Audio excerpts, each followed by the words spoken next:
Have each of the candidates have 2 minutes to make an opening statement. Questions will then be asked, and they'll be asked in a rotating format, and each candidate will have 2 minutes for their response. I have a timer here. Unfortunately, all of you in the crowd can see it, but the candidates can't. So Debbie Connors, our executive director, has a 30-second warning and then a time's up warning. At the end of the evening, I will have each candidate close with a 2-minute time for remarks.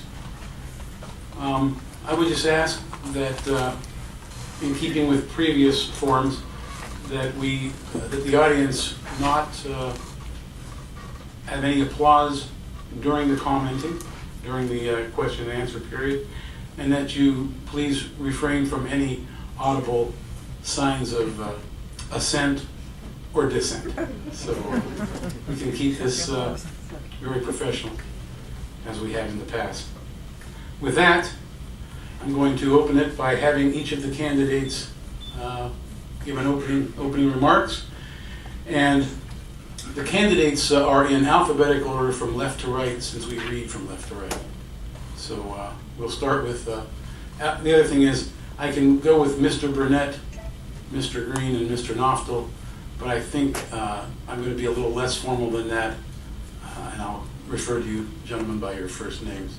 So Don, if you would, if you'll give us an opening statement. Thank you, Mr. Donadio. Well, I'm sorry, Ray. Good evening, everybody. First of all, I want to thank all of you for coming, because it shows great interest in a great community to have a good crowd of people here who really care about what's going on in Port Orange. And I appreciate the fact that you're taking time out of your day to learn more about us, all three of us, so that you can make an informed decision for yourselves. And I think that's important. Reason being is there are a lot of people that are going to tell you who you should vote for and why. Know a little bit more about the candidates. Know a little bit more about their personalities. Know a little bit more about their backgrounds. Know a little bit more.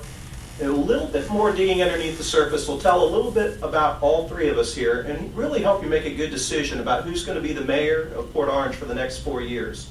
Because honestly, the mayor, who is the trendsetter, the person who's supposed to set the vision and set the pace for the council, isn't just going to set the tone for the next 4 years, but a real visionary is going to think 10, 15, 20 years out or more and then work backwards to fill in that vision. And part of that vision doesn't just come from the leadership of an individual, but from the community at large. I think whoever the next mayor is needs to be in touch with the community and know what their wants and needs are. Being able to balance those wants and needs with the ability to pay for those is what makes a community special. And Port Orange is special and unique, make no doubt about it. I'm very proud to have served on City Council the last 6 years. I think that I have had a very effective record. Certainly am proud of my record. You can take a look at it. I'm certainly happy to have my family here tonight supporting me, and I want to thank them. And I want to thank all of you for the time and your consideration tonight, and I hope to earn your vote on August 30th. Lance? Thank you, Ray. And again, good evening, everyone. My name is Lance Green. And as I look out here tonight, I don't really see any unfamiliar faces. What I see is a lot of familiar faces and people who know who I am and where I come from. I come from a long line of leadership in Port Orange. My family dates into Port Orange back in 1910. I'm up here tonight because I care about Port Orange and I care about where we go. I care about the leadership in Port Orange. I care about where we go in the next 20 years. I also care about keeping our community safe and keeping our city a great place to live that we call home. What I want to provide is a leadership for the next 20 years. I want to follow the vision that our previous leaders and my dad and Mr. Ward and Judy Anderson and a lot of our other leaders and the vision that they've had over the years of what Port Orange is today, which was from dirt roads to a city that we are modeled after. Other states and other cities around our state model what Port Orange is because of it's a great place to live and it's a great community. I'm going to provide a leadership that's going to be firm, and effective. We're not going to make everybody happy. We're going to do what we can afford, but we're also going to keep a level of service that we've become accustomed to in Port Orange, and a way of life we want in Port Orange. But the main thing for me, I want to keep Port Orange safe. Thank you. Thank you, Lance. Ted? Hello, friends and neighbors. My name is Ted Knoftel, and I'm running for mayor of Port Orange for very simple reasons. Under our form of democracy, citizens are meant to be the ultimate bosses and the ultimate benefactors of government. But in Port Orange, the opposite is the case. Council, including the mayor and the manager, operate under different rules than you and I. At last Tuesday's council meeting, I pointed out that a councilman is in violation of Florida statute, which states the use of the city logo without council's express approval is a second-degree misdemeanor, punishable by a $500 fine and/or up to 60 days in jail. Council did nothing to one of their own. Yet just a short while ago, that same council gleefully placed a lien on a single-wide home of a 74-year-old widow because she couldn't pay a $3,000 water leak bill. That, my friends, is a double standard, and that is disgusting. To use a $3,000 hammer against a disabled senior citizen living on Social Security while not even slapping the wrist of one of their own is intolerable and has to change. The first order of business after I'm elected will be to open city government to public view. Government in the sunshine is not only a legal requirement and the right thing to do, it will result in a more efficient and accountable Port Orange. Secret meetings between the mayor, auditors, managers, developers, contractors, and everyone else who has their hand in taxpayer pockets will come to an end. The things you will hear me say tonight are things that I have said for years. My message has not changed because my principles have not changed. Thank you. Thank you, Ted. We'll begin this evening in rotating order. First question directed first to Ted Knoftel. Ted, what qualifications do you possess which will enable you to be the mayor of Port Orange, a city of over 56,000 residents? Ray, I guess my qualifications are both personal and professional and personal. Professionally, I was a public accountant for 20 years, and I've run J&M Moving and Storage for just about 20 years. That means I've been a self-employed businessman employing others for most of my working life. The other qualification I have is my personal interest. I've sat in that chair right down there for more years than I want to think about, following the Port Orange political story. And as I outlined earlier in my opening, it needs to change. Port Orange needs to be far more concerned, Port Orange government, that is, needs to be far more concerned with the common interests of its residents as opposed to the special interests that get such a fine ride here in Port Orange. Thank you. Lance? Thank you. My qualifications come down to my experience of being in this community, being at the other end of the table of a leader who's been in Port Orange for 30 plus years of leadership, watching the decisions be made, but being involved in my community, being involved in sports, athletics, the planning board, etc. I'm also a businessman. I know what it takes to run a business. I know what it takes to employ people, and also how you treat people, how you respect your people. At the same token is I know Port Orange. I know most everybody in our city. It's a big city, but I still know a lot of people. So being known is a big ticket here. So somebody that the people can communicate with instead of the negativity that we continue to get within our leadership here by my opponent here. But again, it comes down to Port Orange being run like a business, treating our taxpayers like investors, and treating them right for everyone and be fair to everyone. Thank you. Don? Thank you, Ray. I think if you take a look at all of our qualifications, all of us bring something to the table, and it's up to you to evaluate what's important to you. I can say that I am the only one that sits up here that has 6 years of experience sitting on this council as a two-term councilman. I think it starts with that. I also feel like I have developed, in that time with that experience, good judgment. Certainly not judgment that's beyond the inability to make a mistake. We all do that.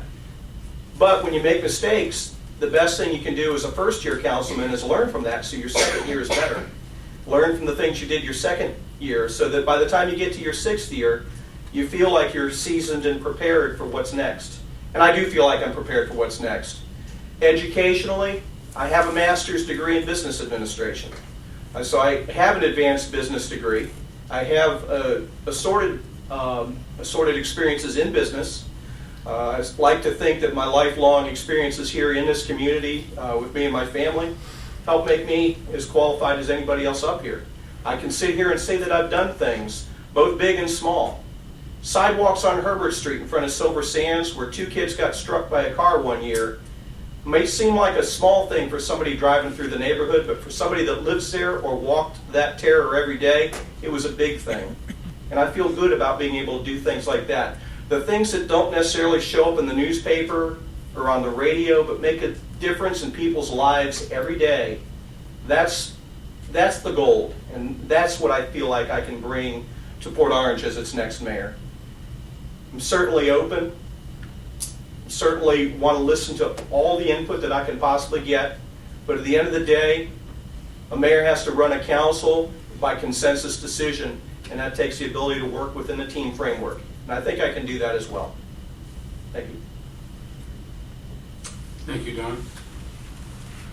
Don. Candidates will now, our second question will begin with Lance Green.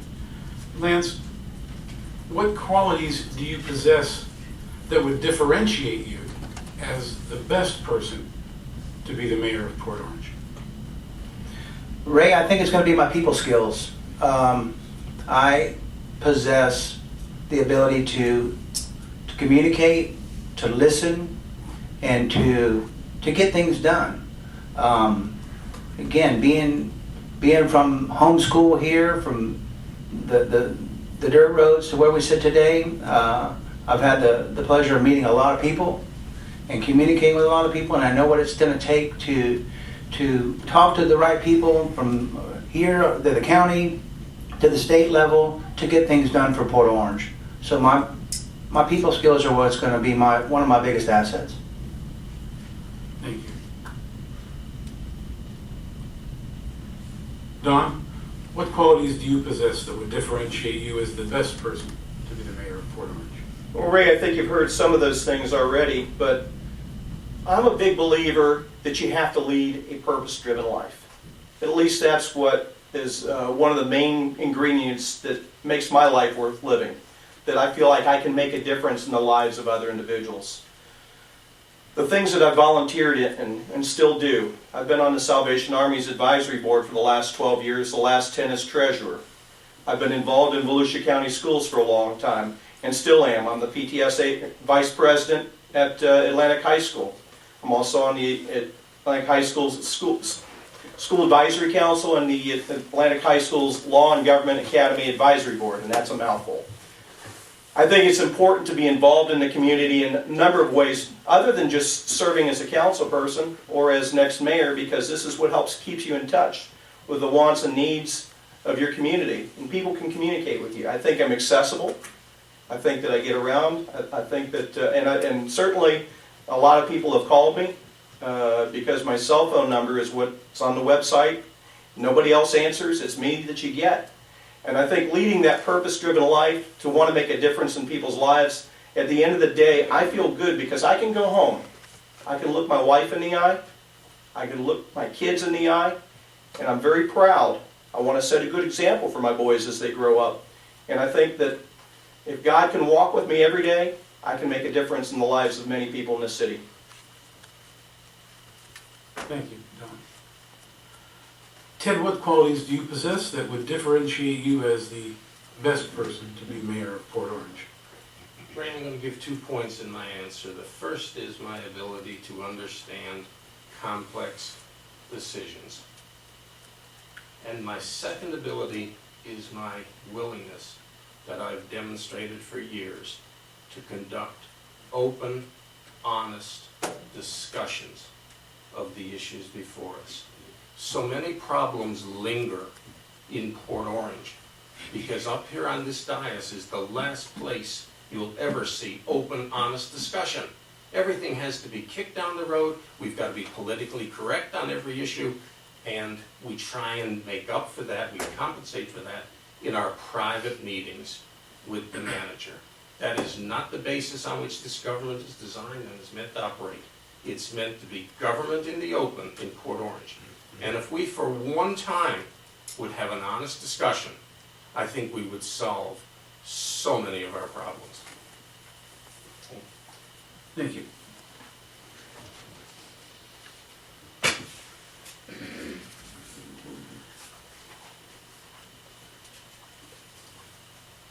Don, with an eye towards problems, describe for us what processes you use to problem solve.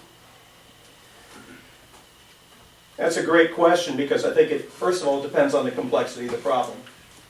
But first of all, you got to examine things with an open mind and be willing to come to council and say, I've examined this, I've read, I've questioned, and I may come with preconceived notions based on the things and the information I have at hand, but be prepared to change your mind.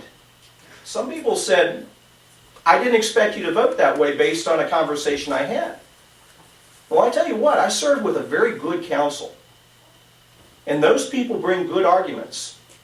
And if you have good, honest, open debate between good, honest, open people, you can have your mind changed. And it has happened. And I think that's what you got to do. You've got to prepare. You've got to study. And you got to be able to know the right questions to ask. And that's not always the easiest thing to do. Because as a council person or the mayor, you're expected to set policy for a city, but you can't know everything and you can't be an expert on everything. So you have to be able to tap the people who know.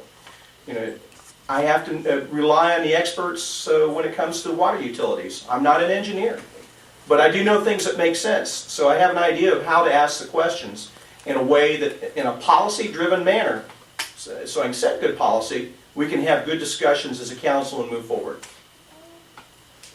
Thank you. Ray, repeat that question for me. Actually, I'm going to repeat it for Ted, and then you're going to be third. Well, in that case, he said what I was going to say. Describe what processes you use to problem solve. Well, problem solving in the context of this chamber here, the process has got to be open discussion, honest discussion. How often do I sit down there and say the right questions are not being asked, and why aren't they being asked? Either council has not thought of those questions, or they're not prepared to ask those questions in public. I am.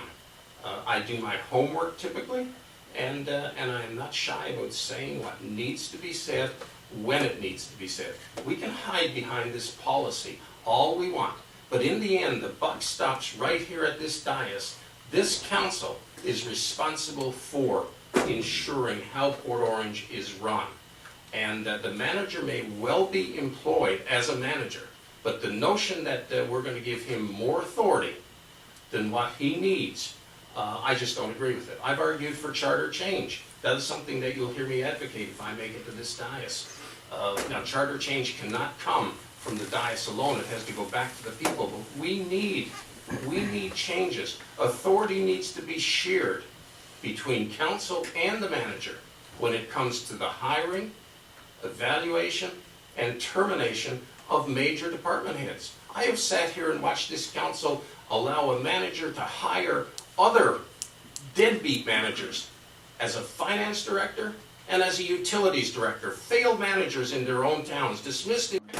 Be informed to the best of everything that you can do up here. Again, this council is a policy and procedure maker. Our job is to set the policies, set the procedures, and let people do their jobs. Now, I don't want to change the charter after all the years of Port Orange, but what I want to do is, again, problem solving comes down to exactly that: getting the information, deciphering the information, and making a decision and implement the decisions that you make, and again, monitor the results. But as far as changing charters, we don't need to change charters in Port Orange. Port Orange has gone a lot of years in a great direction. And with the vision of our previous leaders, Port Orange is a great place for us to live, and that's why people live here. So all of a sudden to change the charter, we don't need to do that. But as far as my problem solving goes, be informed, decipher the information, and make decisions. Thank you. Yeah, I goofed. You probably all knew that because I didn't press the button. You were well within your 2 minutes. And what I'm going to do is I'm going to have Debbie shout if I forget to push the button again. I apologize. Okay. Our next question will be directed first to Ted. Ted, describe what processes you use personally to reach consensus among opposing or competing views or among competing interests in a community. I believe it is the responsibility of those that get elected to this dais to come here every single week and argue to their God-given abilities for what it is they believe, for what it is they advocate for. Now, to do that, we're going to have to be, you have to be knowledgeable, obviously, but more importantly, you have to be willing to come here and argue for what it is you believe. So now that's how I would do it in terms of, what was a two-part process? And well, reaching consensus among opposing or competing views and consensus among competing interests in a community. Well, the competing interests need to be decided in terms of the common interest. As long as we've got the interest of the people front and center, I think that'll take care of itself. But in terms of how we're going to reach consensus, let me tell you how we're going to reach consensus right now. We get incomplete, cherry-picked financial information all year long. It's evident when it comes to year-end, and it takes 6 months to prepare the CAF, or the Comprehensive Annual Financial Report. Now, I'm going to stand right here, and I'm going to say that. I've said it from there for years, but I'll say it from this dais here. I'll say, guys, we're getting incomplete, cherry-picked information. Now, how many are in favor of continuing the incomplete, cherry-picked information? Let's put up our hands. And then how many are for reforming our finance department and preparing comprehensive statements here on a monthly basis, and if not monthly, quarterly? We're going to talk a little bit later about the 9% tax increase that's in front of us. But let me tell you, people should have realized that all year long. They sat up here and all year long, we want this, and we want more of that, and more of that. Never once getting any cost numbers on anything. And that apparently is hunky-dory with this dais. It will not be with me. Thank you. Now, Lance, let me repeat the question. What processes do you use to reach consensus among opposing or competing views and among competing interests in a community? It comes right back down to, again, listening, getting informed. I'm not going to come here and argue, I can assure you of that. I might stand my ground on an issue that I have important to me, but I'm not going to be an arguer. I'm not here to fight. I'm here to progress. I'm here to lead. I'm here to listen to the rest of these council members that the people elect to come up with the best solutions for everybody involved. I'm not going to argue. But again, I'm going to listen and I'm going to be informed, and both sides of the issues, special interests or the city's interest. I'm going to do what's fair for everyone. I'm going to stand my ground on certain issues that I feel that are important to me, but I'm not here to argue. Thank you. Don, describe what processes that you use to reach consensus among opposing or competing views or among competing interests in a community. Well, I think it starts with being a good listener, and I think it also starts with being allowed to change your mind when you know that you have seen new information that allows you to change your mind.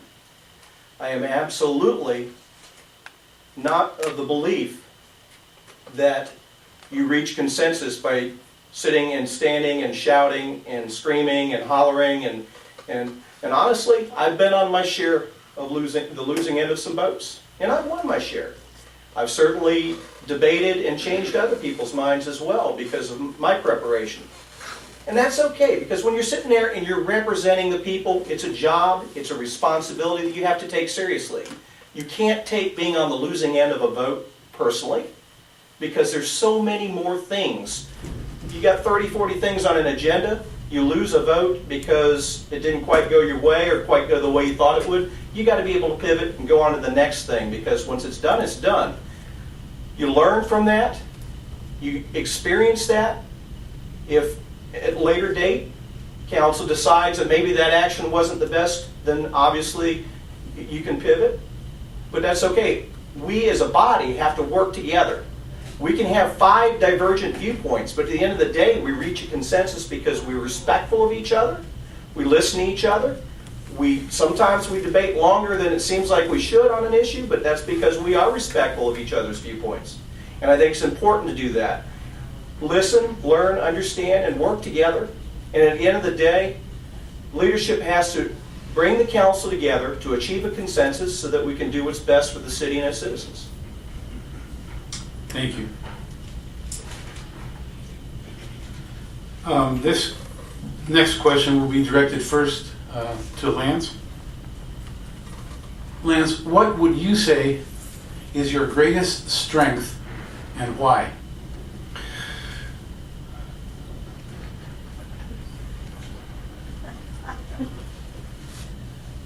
I gotta keep it clean. Not necessarily. Just keep it on. One of my best strengths, again, is my personality. Being a people person. My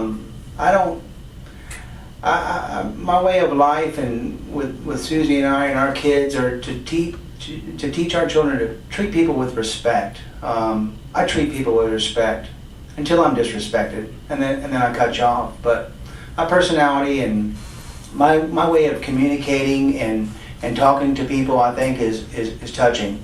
Just during this campaign, I've been out door to door and meeting people and talking to people, and it's been a great experience for me to listen to people and the citizens and just talking to them about what they care about and what's passionate to them in their city.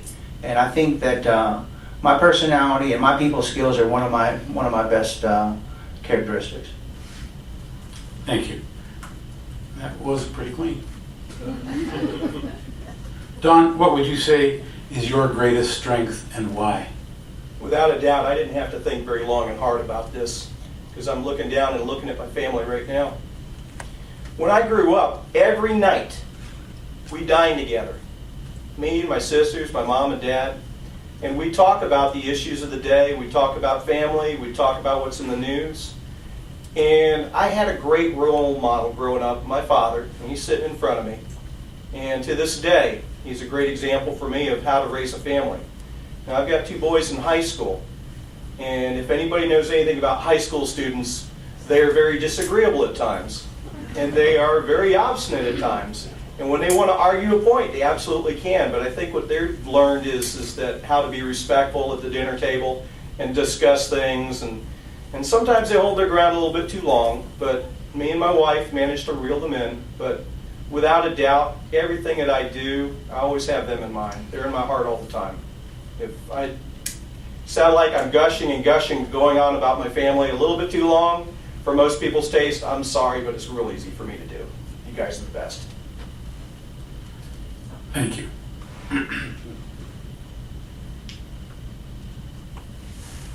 Ted, what would you say is your greatest strength and why? I am a well-read individual in terms of the structure of our government in this country. I am willing, more than willing, to do the one thing that is required of people on this dais. We take one oath and one oath only. It's not to our family and supper time. It's to preserve, protect, and defend the Constitution of the United States and of Florida. And here in Florida, that means conducting government in the open. And I am willing to do that. Thank you.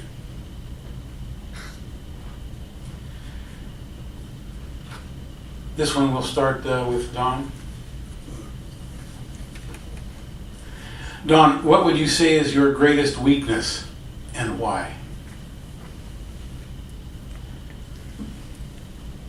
Well, it depends on who's saying it. For you probably say that I talk too much. Sometimes I do get passionate, and I will ramble on about something, and I need to be reminded that there are other viewpoints and that I need to stop and listen to those. But sometimes you can be overcome by your passion, and you need to govern that as well. But, I think I do a pretty good job of keeping it in check most of the time, but occasionally it does run away from me. Okay, thank you. Ted, what would you say is your greatest weakness and why? I do not do a good enough job in displaying the empathy that I have for those that are not as well off for me. I come across as too abrasive and too technical. So sadly, I confuse a lot of people initially on that score. However, people that know me for a while, you'll be surprised how many people have come up to me a year later and say, you know, I never understood you to begin with. And I do agree with what it is you're doing and why it is you're doing it.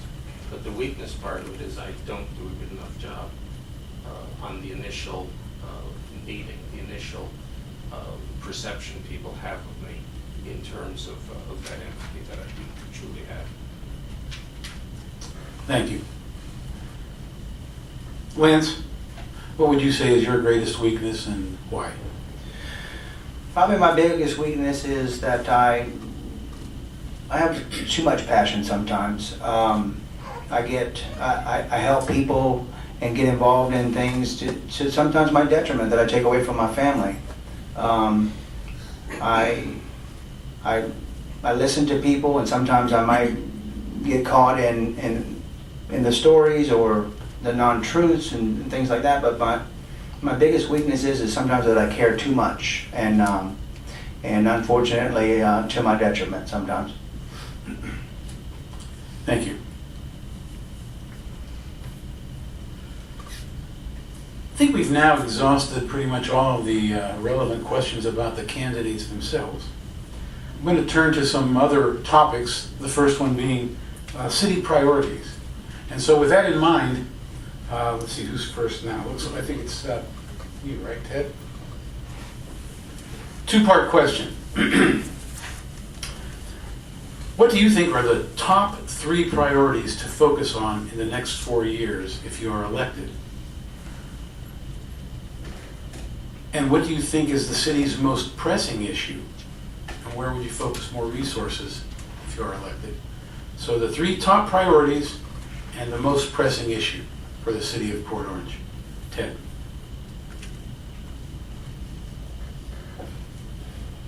My 3 top priorities here in Port Orange. First one undoubtedly is let's open up government. Government has got to be made more transparent in Port Orange. Too many people try and follow the Port Orange story and they get stymied. You can't follow the story. It ends off here at the dais one way, one night, and it picks back up 3 weeks later and it's a completely different approach. Well, how did we go from here to here? That's the missing ingredient. Another huge priority of mine, and it's timely, it's got to be done immediately, and that's Riverwalk. Riverwalk Park that is about ready to be sold out. And once it's gone, it'll be gone forever. There's 29 acres down there, and we don't need to be focusing on what someone can do for us before Christmas. We need to be focusing on the population of this town 2 or 3 generations from now. And every inch of that waterfront should be acquired, and it should be preserved as parkland for future generations here in Port Orange. The next priority, I guess I would say, and these are not ranked in terms of strict importance, but we've got to get our finances under control here in Port Orange. These defined benefit pensions will ultimately bankrupt the city. And I will advocate strongly for approaching them in a serious manner. And what was the last? Just 3. But then you said the most pressing something. The most pressing issue. I'll say I answered it. All right. Thank you. Lance, again, to reiterate, the top 3 priorities to focus on in the next 4 years, if you're elected, and what do you think is the city's most pressing issue?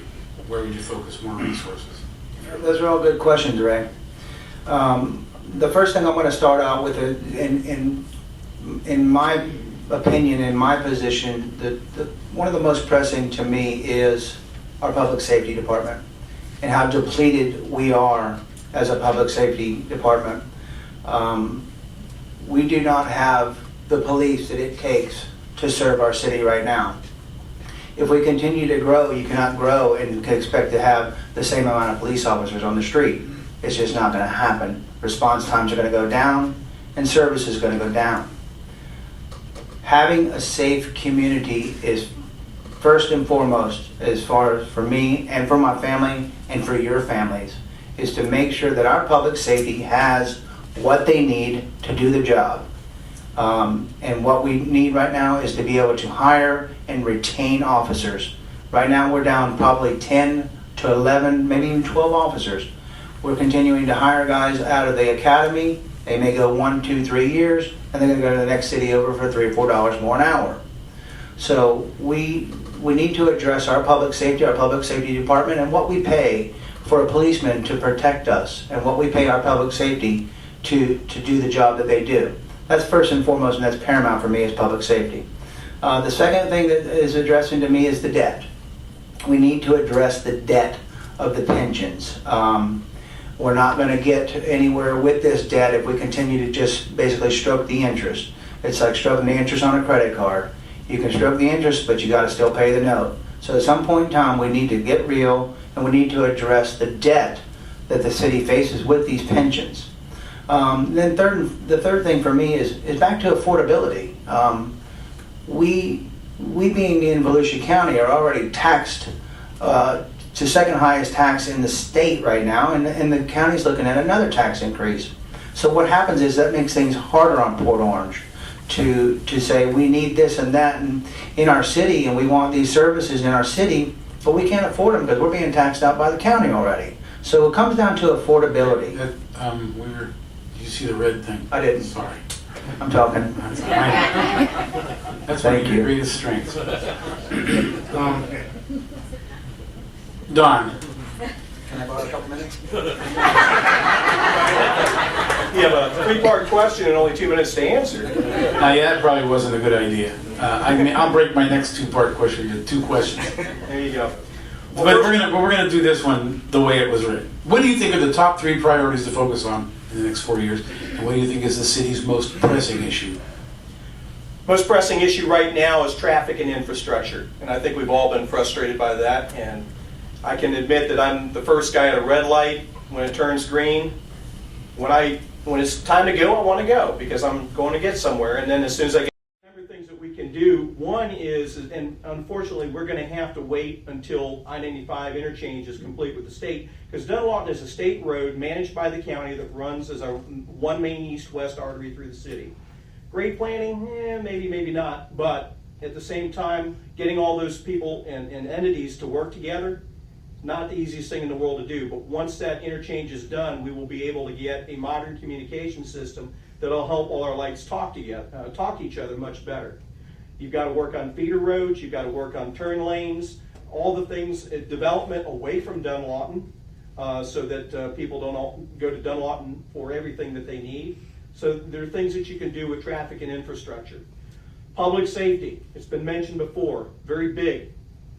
We can't do anything. If anybody's familiar with Maslow, you can't self-actualize unless you have safety needs met. And our public safety departments do a terrific job with what they have.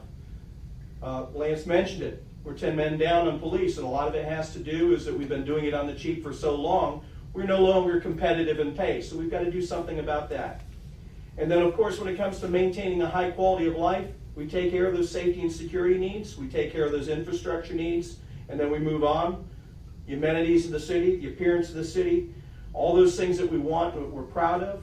Of course, we still have to do it by maintaining the balance between our wants and needs and our ability to pay for it. And I think we've done a pretty good job of it the last 6 years. It's still a challenge, but I think that this council is up to that challenge. Thank you. The next two-part question, I'm going to break it into two questions. Lance, we start with you. What is your view of the role of local government in the lives of the citizens of a community?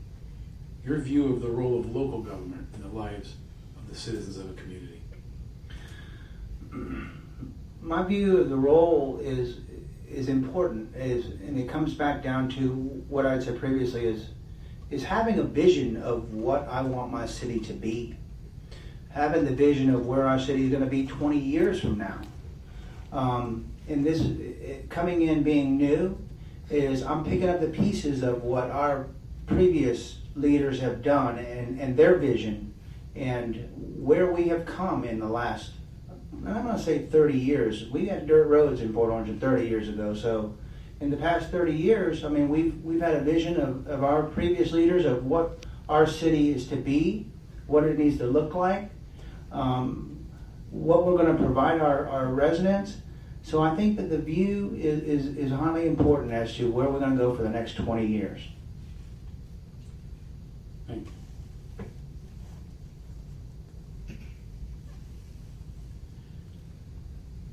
Don, you're next. Your view of the role of local government in the lives of the citizens in a community. Well, I know from my experiences on council that this is by far the government that's closest to the people. There have been a number of times people have called me and I answer my cell phone and they say, "You don't have an assistant." I'm like, "No, you got me right here." And I think that that's a wonderful, wonderful thing because it allows me to be in touch with the wants and the needs and the desires and the issues and the problems and what's right in the community.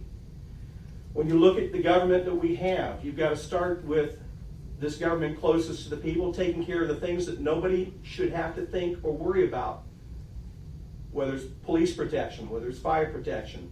Nobody wants to worry about whether their water is going to come or go from their house and that they have clean water when it's needed. Nobody wants to worry about their trash being picked up.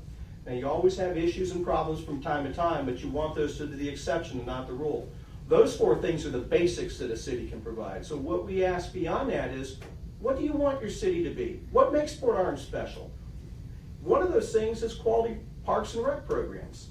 I think that we should have rec programs, whether you're 8 or 80. And I think we've seen an explosion in participation in rec programs across all age groups. And it's incredible to see. And when you go out and you see, whether it's your own kids or even your own parents participating in the senior games, it really is great to see people enjoying themselves in Port Orange. And then beyond that, whether it be parks that people can enjoy, passive or otherwise, special events, good roads, getting around, good places to go eat, having the environment where people want to come and open a business. I think that those are some of the things that people say make Port Orange special, and I want to continue that. Thank you. Ted? Local government is clearly closest to the people, and certainly we come together as people in communities to share services. We can share garbage, we can share water, we can share those type things. within the community. But beyond that, the purpose of all of our governments is to protect our rights. And we believe our rights came from our Creator, not from government. Now, that is the fundamental role of government. And this government, the local government, should serve as the building block, the base building block, to do exactly that. Ours is a very rich history of liberty, of personal freedom, not of growing government. Not to see our government like we did here on Tuesday night up debating urban chickens and whether or not people should be allowed to have a chicken, for goodness sakes. That is not how I envision government. Government is meant to protect all of our rights and, I guess, provide basic services. But let me tell you, in today's paper, and it's always great when you can grab something right out of today's news, Daytona finally threw in the towel on homelessness. They finally said, Chisholm said, their manager said, we have to get out of the homeless business. It has to be handled by the private sector. Now, that's great that he can see that in terms of the homeless issue. Let's start moving it across to a dozen other issues that government is involved in now. Government can rarely provide something as effectively or as efficiently as the private sector. Now, I hold that to be a belief on which I've modeled my whole life, and I will carry it to this dais if elected. Government needs to roll back, and if it doesn't, we're not going to be able to afford government. We heard here a moment ago people talk about all of the needs we want, and then the fact that we're running out of money. Well, I guess we are. Thank you. Don, the second half of that question. In your view, what is the city council's role in the day-to-day operations of a city? In the day-to-day operations of a city, the role of the council is very minimal because the council sets policy. The day-to-day operations, we hire a city manager to do operations. That city manager reports to us if there are operational problems that he needs to consult us on so that we are a well-informed council. But what we need to do is set good policy, set good direction, and we have a manager who's quite capable of doing the job on a day-to-day basis. We need to let him do his job, and then we need to evaluate him as needed, at least annually, and give him constant feedback on what's working and what's not from our perspective as a policy-making board. To do any more than that is a violation of the city charter, and that as a policy-making board, we come to a consensus. So for any individual, after council's come to consensus on direction given to that person who's supposed to run the city on day-to-day basis, would be a violation of the charter as well. So the council sets direction through policy. The city manager is responsible for the day-to-day operations. He's operation-minded. We're policy. Thank you. Ted? Well, as per the charter, the council's role is indeed minimal and is indeed policy oriented. The question is, should that be the only role of council? I don't think so. Because what we have currently is a confused situation. Policy and procedure are overlapping here in this town all the time. Most of the friction that we have between council and the manager is because of the confused way we try and operate. It's impractical to say we're just going to be policy and hands off from that point on. That is not human nature. So I said the question is, should we limit ourselves here? And I believe not. I believe we need a greater shared responsibility. The strong manager and the strong mayor are two ends of a continuum, but there's no reason why we can't drift from left to right to any degree the people feel should be undertaken. Thank you. Lance, in your view, what is the city council's role in the day-to-day operations of the city? I'm going to kind of echo what Don says on this one. And again, we sit up here in a city manager form of government, and that's exactly what it means. As a council, you set the procedures, you set the policies, and you set in motion where you want your city to go. You're going to let your city manager do the job. That is his job. That's why we are a city manager form of government. I'm not looking to change the charter. I am looking to continue to let our our city manager and the people we put in place under him to do their job.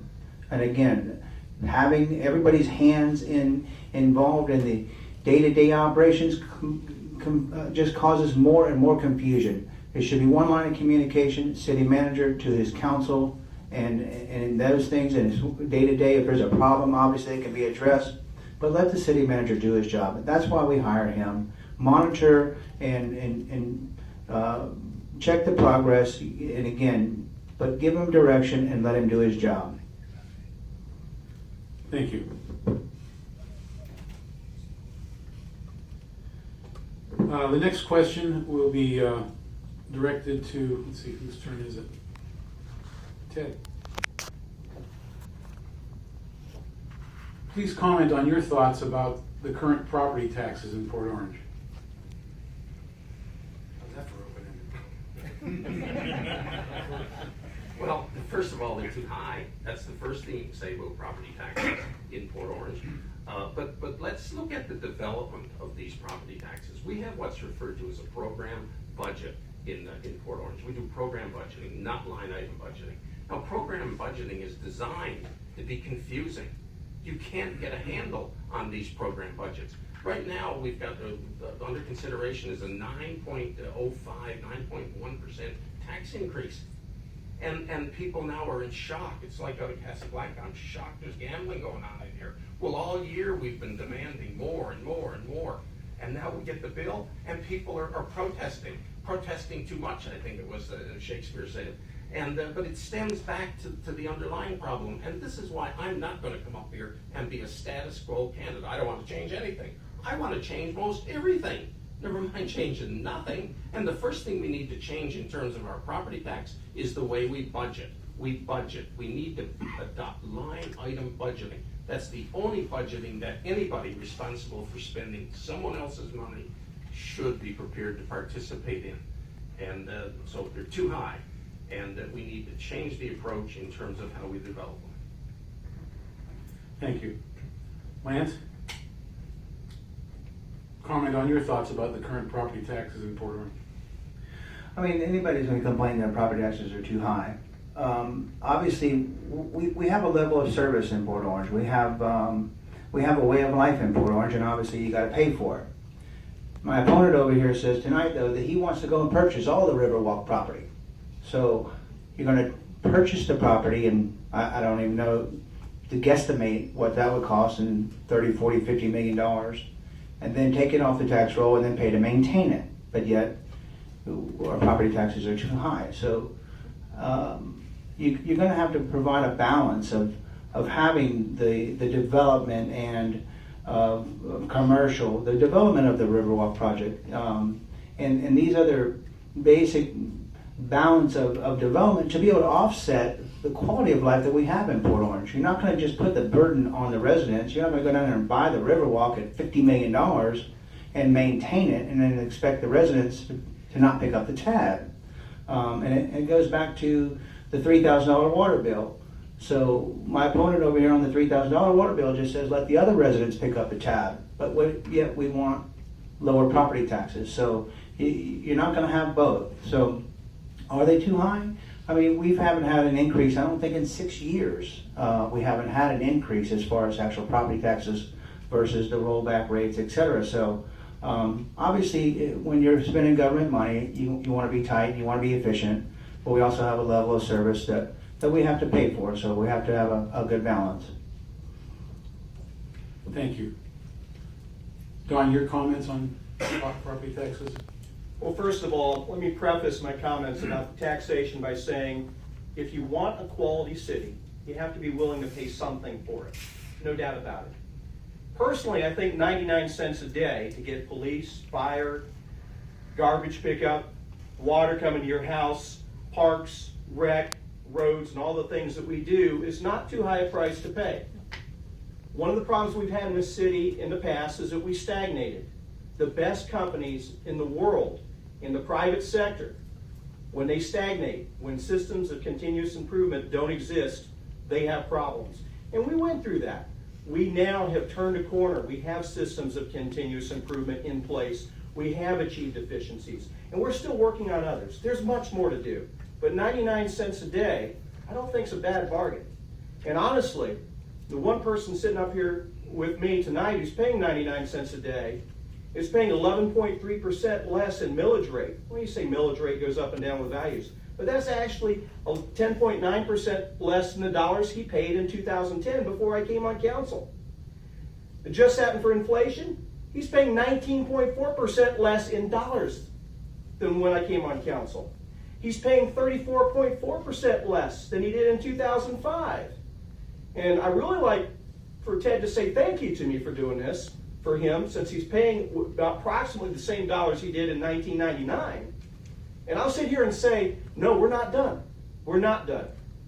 We've got to do more. You've always got to look for efficiencies, and that's how you improve the tax situation in Port Orange. Thank you.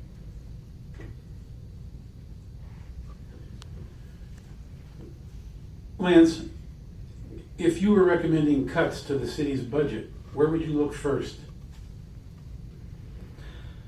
That's a good question. My first cut would be consulting fees. We seem to hire a lot of consultants to oversee consultants and more consultants.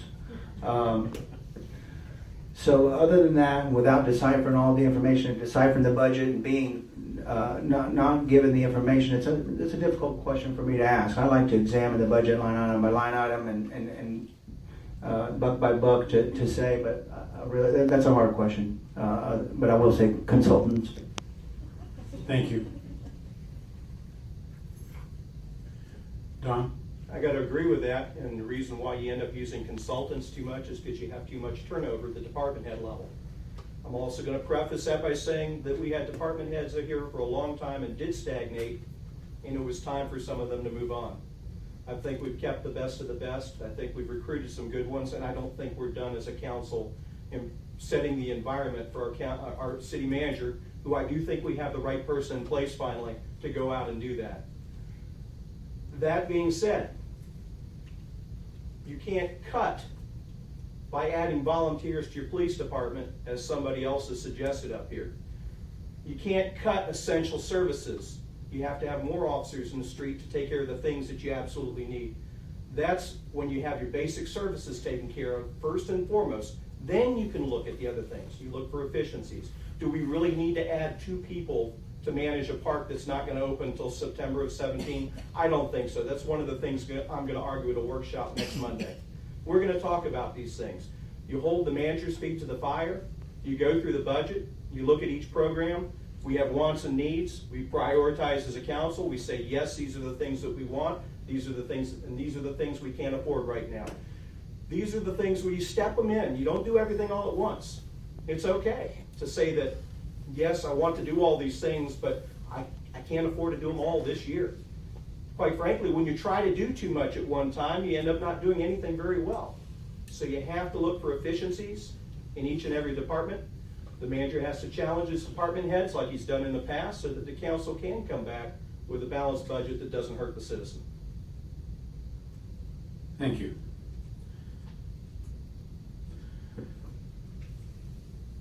Don, this question is for you first. We're going to move from city priorities. Oh my gosh. Excuse me. I stand corrected. That was my oversight. I apologize. Ted. Yes. If you were recommending cuts to the city budget, I'm good. What would you look at first? My opponent right next to me actually comes to these debates and tells you all that he will do his homework right after you give him the job. That's like saying after you pass grade 10, I'll go back and do the study for grade 10. That is not acceptable. In terms of this Riverwalk, $40–50 million, the value, the developer's value in his land up there is the city's willingness to participate in a crony, corrupt system. Let me give you a specific example. He owns the Point. The old Sweetwater restaurant was on the Point. It currently enjoys recreation and conservation zoning, because that was the quid pro quo that was given to allow him to have those 20-story condos in Port Orange. But what does council want to do? They want to quietly restore commercial rights to that piece of land. Now, let's value the land. As it is currently, it's worth nothing. $5,000, $10,000 is the price he'll eventually sell it for when he realizes the city is not going to participate in all of his subsidy requests. And the same is true for the rest of his landlocked properties. It can't be developed without the city lies down on the taxpayer's interest. Now, the other gentleman down there wants me to thank him for our taxes. Well, they can't have it both ways. On one hand, we got the highest millage rate in all of Florida, and on the other hand, 99 cents a day is a great bargain. Look, at the second last debate we had, there was a throwaway question. Who all would support a dog park with a swimming pool for the dogs? These two gentlemen both said they would support a swimming pool for dogs. There's nothing they wouldn't spend your money on and say it's all a quality of life. In terms of volunteers, you bet the VIP program needs to be jammed right back up to the 140, 150 members they had when Bob Ford was the chief here in town. And you go ask Ford here tonight, can they serve as the eyes and ears of sworn officers? They absolutely can. And the best thing about those people is twofold. They love what they do and they work for free. Thank you.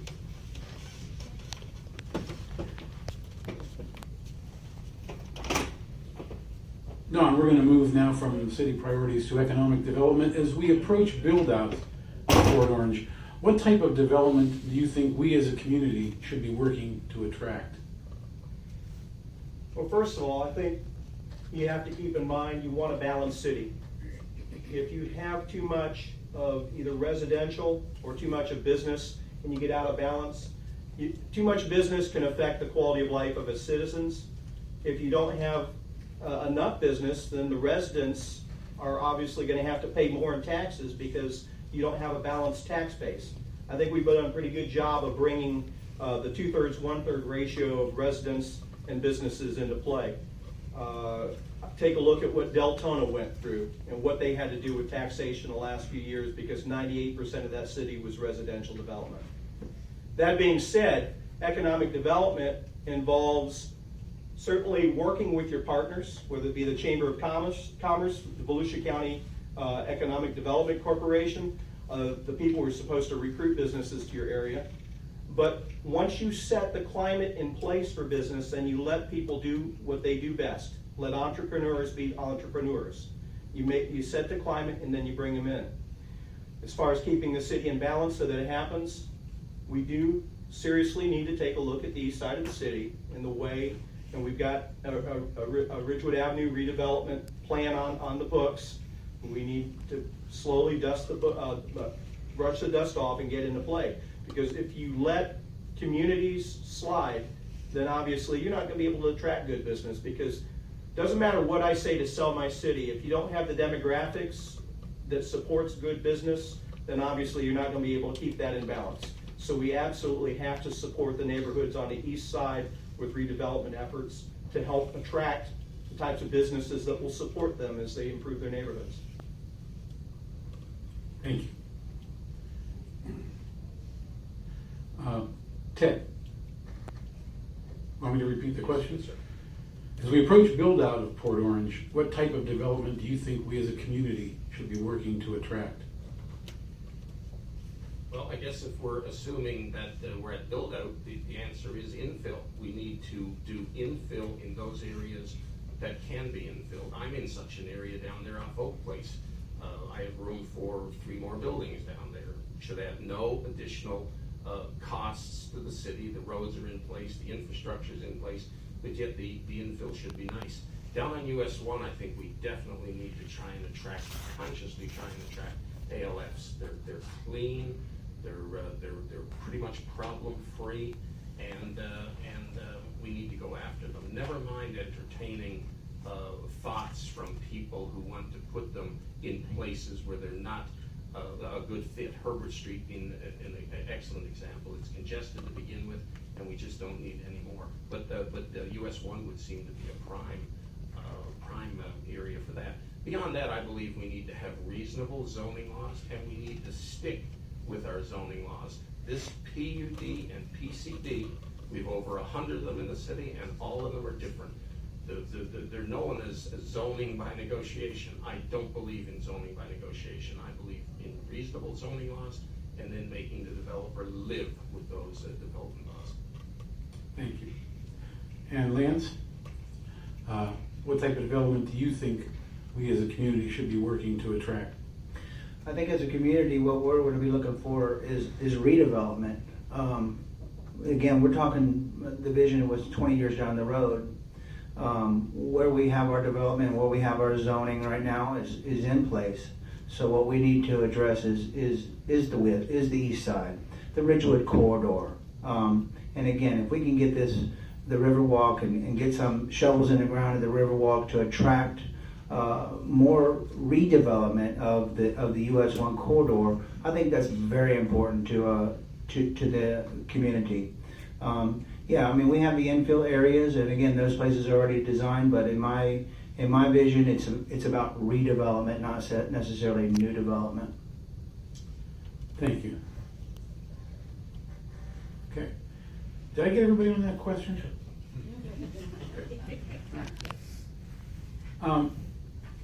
Jumping off from that, the redevelopment, Ted, I think this one is yours. What do you think City Council can do to encourage redevelopment in the older areas of the city? Ray, before I answer that, I want to thank you for letting me go first on so many of these questions. I think that's one of the read back from that. It wasn't your turn? No, I'll let me take it. Go ahead. What do I think about? Well, wait a minute. You've just used 12 seconds. Maybe 22. I don't even know what my math is. Ted, what do you think the City Council can do to encourage redevelopment in the older areas of the city? Stay out of the way. Since when did it get to be government's role to start creating jobs, creating businesses, and whatever? Just set the table.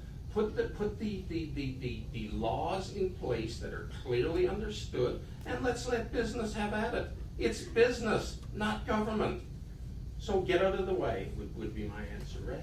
Okay, thank you. Lance, tell me, what do you think the City Council can do to encourage redevelopment in the older areas of the city? I'm going to be exactly the opposite of my opponent. What I'm going to say is the responsibility is going to be to be a partner, to be flexible, to be inviting. What we have in a lot of these areas are, we have non-conforming properties anymore. We have lots that are too small. We have US 1 got wider. You know, there's all these things that have happened over time that have created these properties to go down in value and to be less desirable. So as a council, I think we need to be more flexible. We need to be thinking outside the box of what is it going to take for us as a city to help a business get started or get into an area so that they can start producing. But I'm looking at flexibility and I'm looking at partnership. Thank you. And Dawn, what do you think City Council can do to encourage redevelopment in the older areas? Well, I'm going to tell you, getting out of the way sounds good, except it didn't work. Take a look at Ridgewood now. We got out of the way and see what we got. And I got to say that I bear a little responsibility for that because I've been on council the last 6 years. And yes, we've tried some things. It just simply hasn't been enough. Getting out of the way doesn't work when you don't have what you need in place to let it happen. You got to set the tone. Maybe it's appearance standards. Maybe it is zoning changes. I hear from a lot of people down there, why do we have car lot zone for this part of the city? So maybe we do need some zoning changes. We need to take a look and see what's worked in other part of the cities and try to implement it down there. And it's not the easiest thing in the world to do because a lot of things have been grandfathered in when that part of the city was annexed in. So we've got a number of challenges, legal and otherwise, to doing those things. So you can look at incentives. We can review zoning. But the number one thing that we can do as a city to set the tone and make sure the neighborhoods don't slide anymore so that they can be inviting to business down in Ridgewood is code enforcement. It's something I think that we've got 4 code officers for the entire city. One of the things that we did right was add a code manager so that we can get our code officers out on the street more. But this is a large city for 4 code officers, and a lot of the things they do are strictly by complaint. They respond to complaints all day, so it's hard for them to patrol and be proactive in parts of that city where we need that. So absolutely, we've got tools right now, and code enforcement is one of them. We need to do that, to get that part of the city cleaned up for the residents who live there now who deserve it. And that's something that I promise that I'm going to work on and push even harder for them. So we can set the tone, improve the appearance down there, and then be more inviting for business as we move forward. Thank you.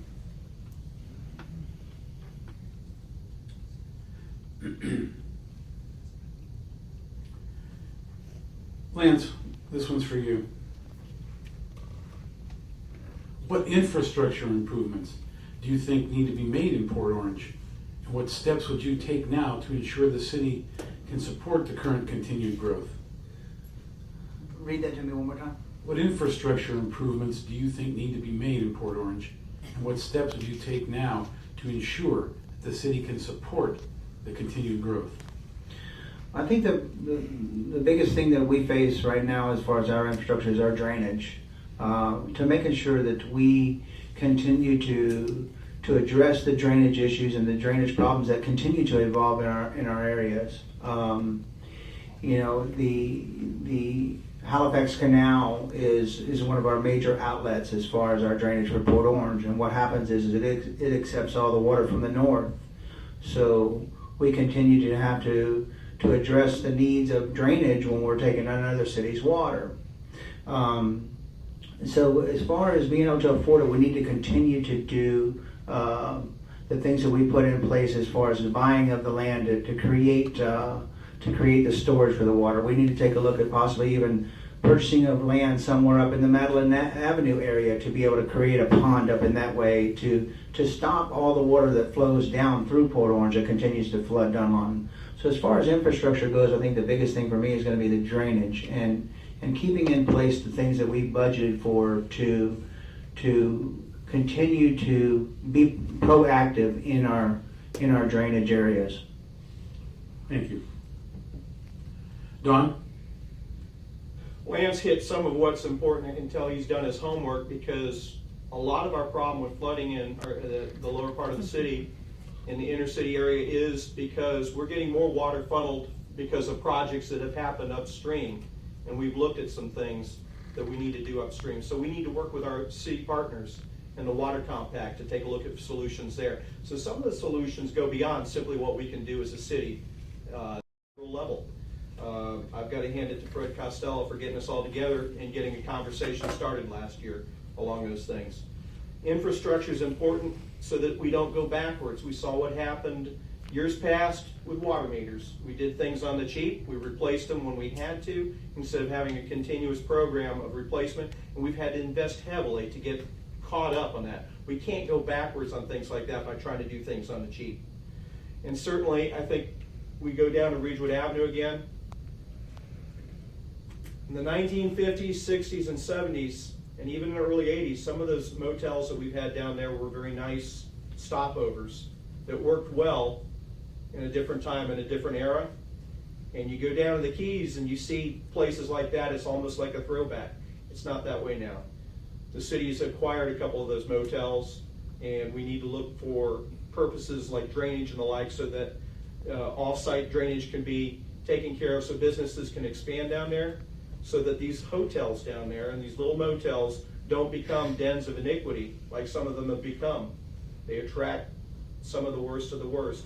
And I'm not saying that people on a lower income level shouldn't have a place to live. They absolutely can. We can work with that. But what we don't want to see is people with constant drug problems, constant crime problems, people who are pedophiles and the like, who are registered sex offenders, ended up living in these things. So, and they live together there in communities, and we need to break that up. We can take those properties and repurpose them. Thank you, Don.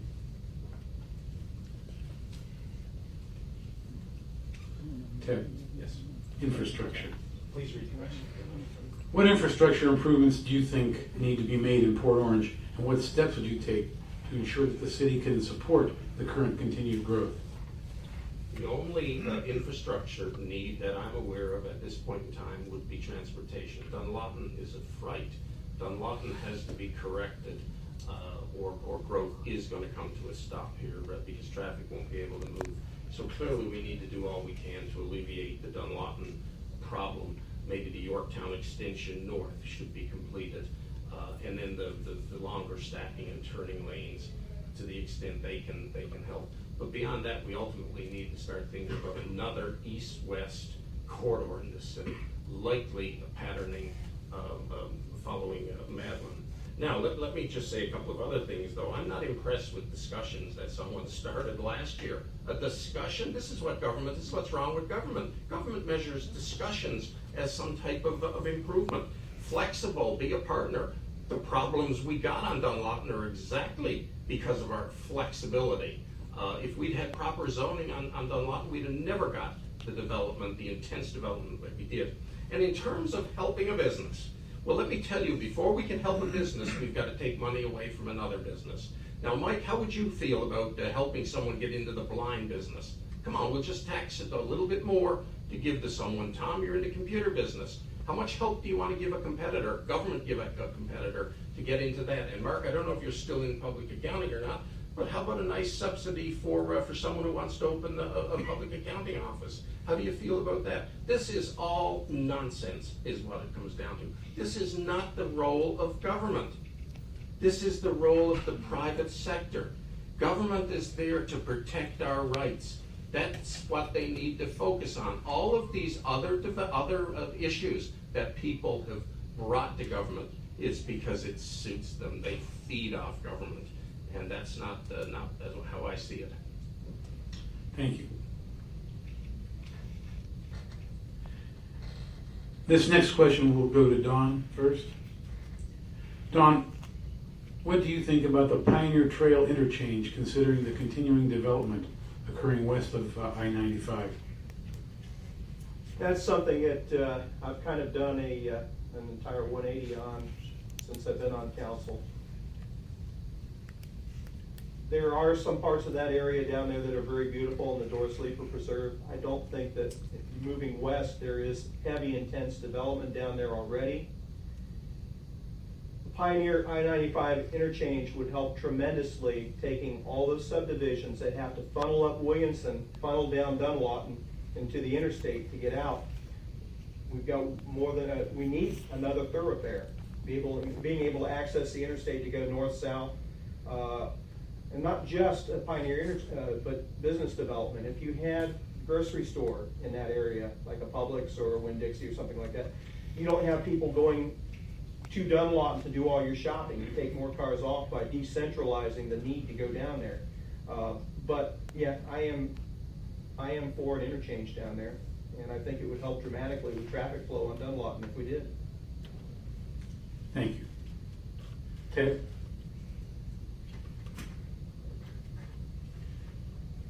Progress is going to happen. No matter what we do, we're going to have progress. Our population is growing, and that's going to drive progress. That's why we have the problems we do on US 1. US 1 has been left behind, and there's maybe some things we can do, like encouraging ALFs down there. But beyond that, the notion that we're going to have US 1 ever equal Nova, it's not going to happen. The traffic patterns, they're just not there. Now, the interchange at Pioneer is going to happen. And by the time it happens, I don't think you're going to find anybody who's going to be opposed to it, because Dunlawton will even be a bigger nightmare than it is today.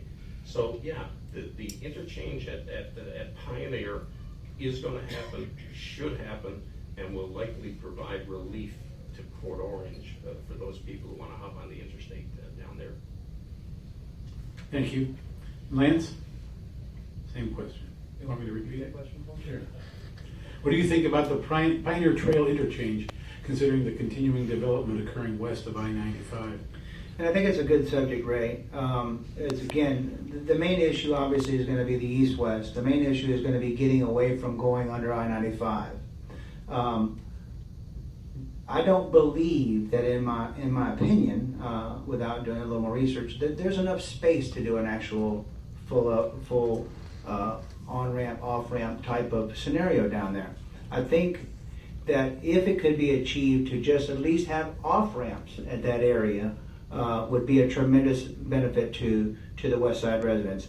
I don't believe that there's the space there. And this is what's been going the ongoing battle with the state and why it's been on and off the long range plan, because the room is not there. So on the other side, I think it'll have a huge impact on the residents of the Pioneer Trail area.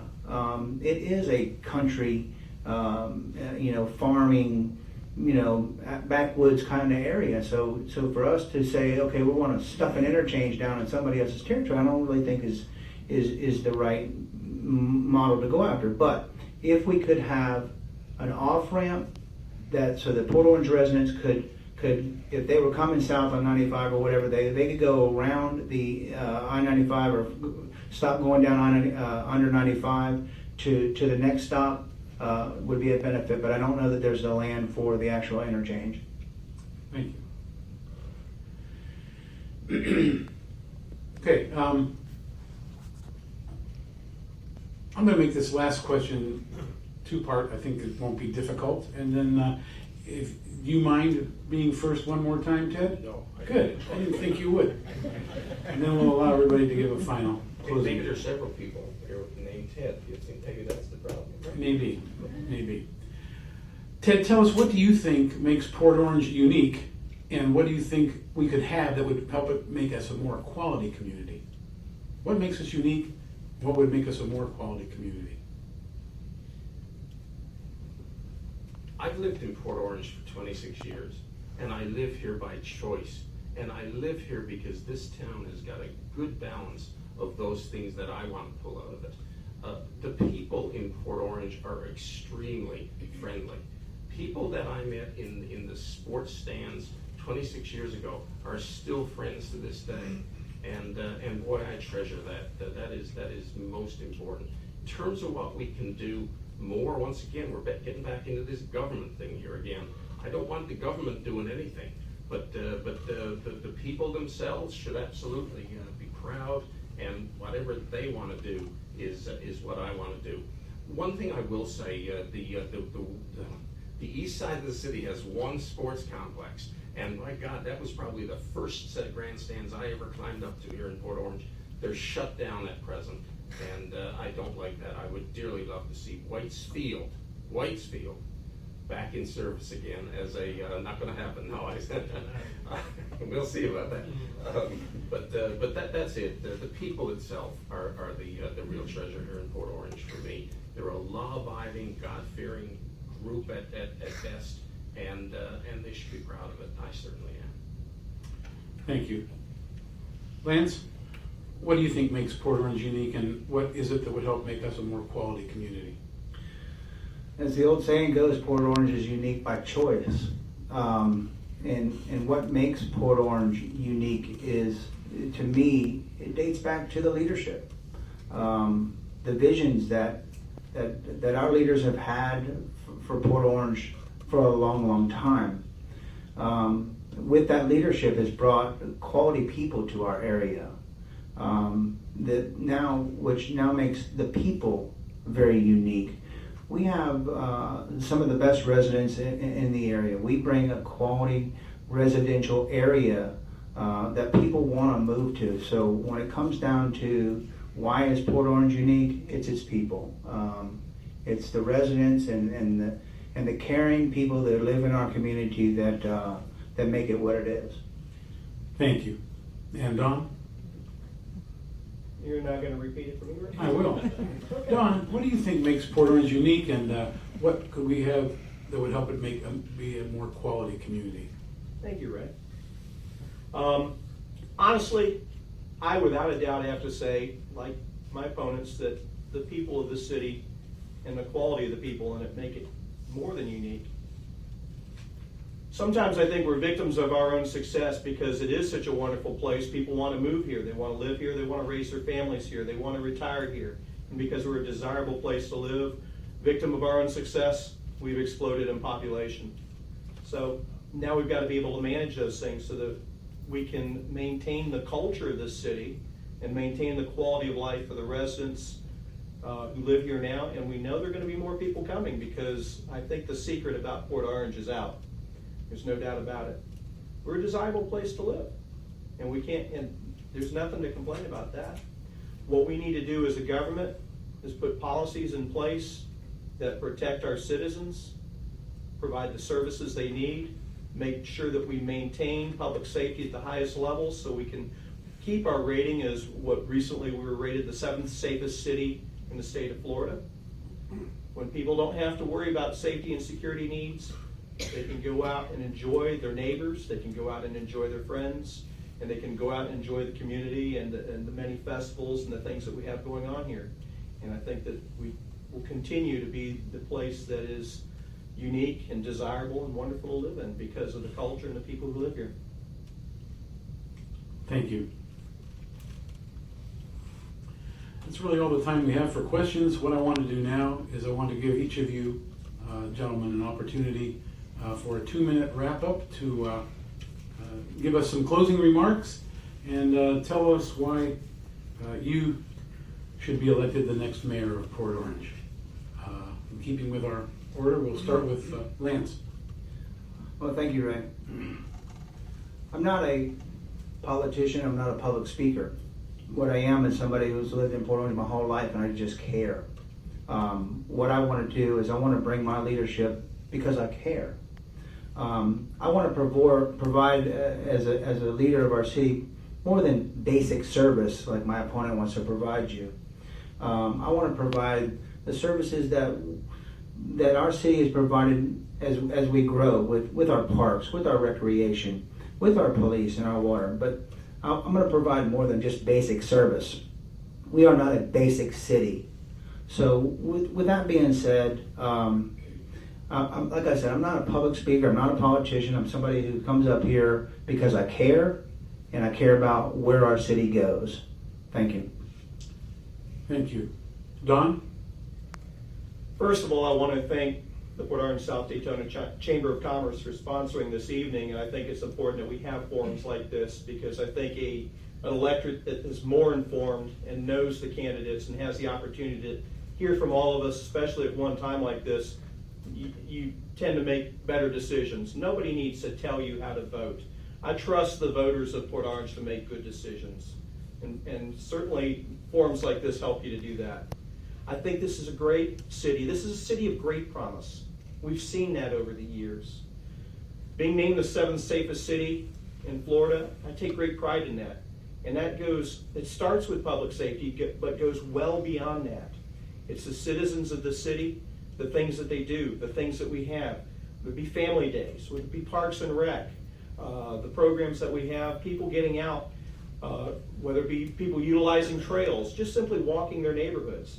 There's a lot of things that people take advantage of, and it's the responsibility of a mayor in the city to work with his council, to be in touch with the citizens, their wants, their needs, the things that make the city a quality place to live, well beyond just providing basic services, which are vital, but that's where you start, so that we can make this, culturally speaking, 10 years from now, exactly the way it is now, a place where people want to be. I think it's important that your next mayor be open and honest with you. I think that I have. Me and my wife made a decision 20 years ago to move to Port Orange, buy a house here, and raise our kids here for a reason, and we don't regret it for one day. And because of the things that the city is, I want to help look forward. I think it's important to have a vision 10, 20 years out. I think it's important that the leader of the council work with his council so that we can make good decisions and come to a consensus about what it takes to have a quality city. We do, whether it be the VIPs or whether it be its citizens or its volunteers, parks and rec. This is a wonderful place to live. And I hope to earn your vote on August 30th so that I can continue to play my part in making sure that Port Orange it stays the wonderful place that it is. Thank you. Ted? Like my two opponents, I have lived in Port Orange a long time, 26 years. My children grew up here. They graduated from high school here. My businesses are located here. I have a vested interest in seeing Port Orange prosper and its residents be happy. But that's where all similarity between me and my opponent ends. They are status quo candidates. They have zero intention of changing anything here in Port Orange. I am very much a reform candidate. I do not believe, accept, or support the secrecy, the incompetence, and the tax and spend mentality that we have in Port Orange. And if you doubt that tax and spend mentality, look at the 9.1% tax increase that they have gotten us to. Port Orange is indeed a great place to live, but not because of how much of your money they are willing to spend. That's not what makes Port Orange a great place. I'm sorry, I can't believe that for a moment. So ladies and gentlemen, I believe you all deserve a government as good as you are. If you believe that also, I would ask for your support on August 30th. Thank you so much for coming out here tonight. Thank you. Gentlemen, I want to thank each one of you for being out here tonight, for sharing your ideas and your thoughts and your visions with us. I want to thank the community for your attendance, for your willingness to participate, and showing your interest in the future of our beloved city. That concludes this evening's forum, and everybody have a safe trip home and have a good evening. Thank you.